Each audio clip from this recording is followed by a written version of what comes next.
me dijeron que el miedo está abajo de la cama. Una vez me dijeron que el miedo es algo cercano.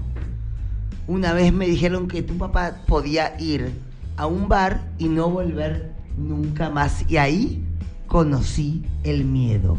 Así, en algo cotidiano, concreto, ahí conocí el miedo. Cuando me levanté y mi papá no volvió nunca más. Eso yo llamo miedo.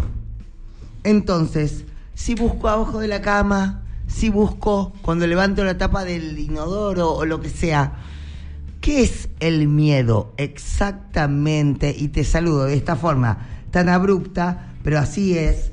Te pido, por favor, Pablo Melicchio, psicólogo, ¿qué es el miedo? Ese es el miedo más tremendo, el que acabas de describir. Es el miedo impuesto por la sociedad, por las políticas del miedo, por el ser humano que manipula desde el odio, desde la desaparición, desde la tortura.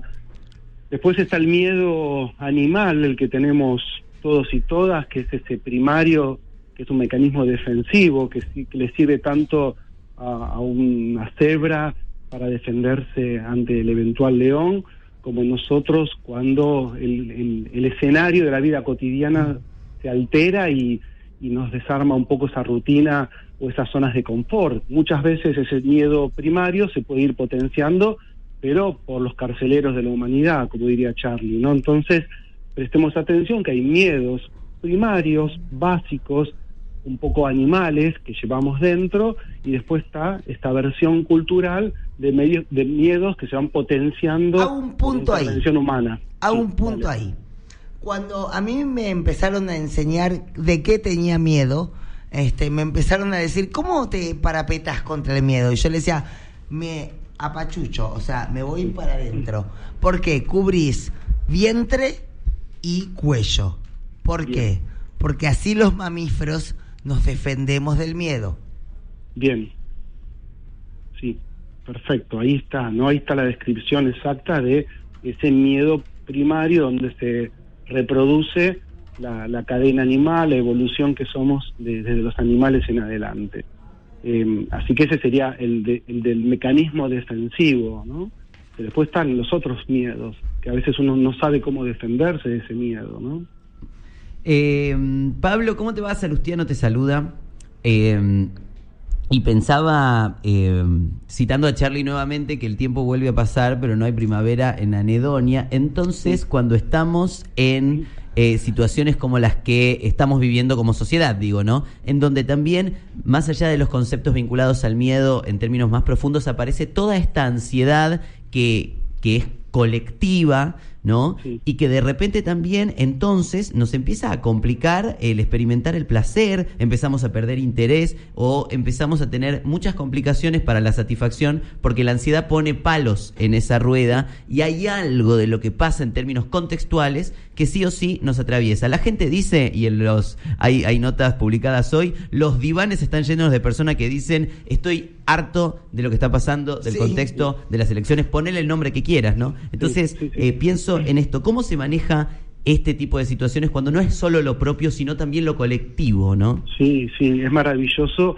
entender que somos seres gregarios, que no es sin consecuencias el contexto se hace texto, y es eso lo que entra en el consultorio, ¿no es cierto? Lo que entra en el consultorio es ese contexto que el paciente o la paciente trae como texto, y habla de esto, del miedo que tiene. Son los tres los síntomas que podemos describir. Miedo, que es el primero, el que me estaban proponiendo hablar al inicio, y después podemos pensar ansiedad y angustia. Miedo, ansiedad y angustia es lo que está trayendo la gente, lo que tenemos en su mayoría. El problema, y cuando hablamos de salud mental, es cuando se potencia, ¿no? Cuando el miedo hace que una persona sea panicosa y no pueda tomar ninguna decisión y esté siempre huyendo, guardándose o escapando.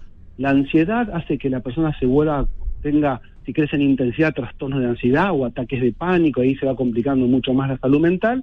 Y la angustia hace que una persona pueda llegar a un cuadro depresivo y a partir de un cuadro depresivo perderle todo deseo a la vida, ¿no? Entonces, esto entra mucho en el consultorio y cada vez los psicólogos tenemos más presencia también en los medios, porque es necesaria la voz de un psicólogo y una psicóloga para que ayudemos a preservar la salud mental. No nos enseñan que es tan importante el cuerpo como el campo psicoemocional.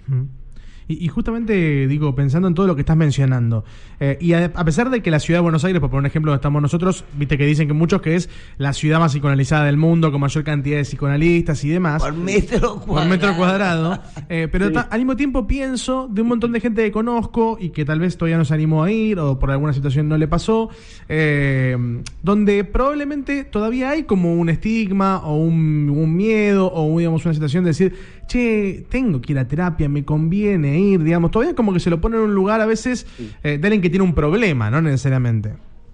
Bueno, porque todavía hay un poco de tabú con la salud mental. Me recuerdo hablando mucho en pandemia que nos puso en evidencia dos cuestiones que no queremos transitar, que es la vulnerabilidad y la finitud.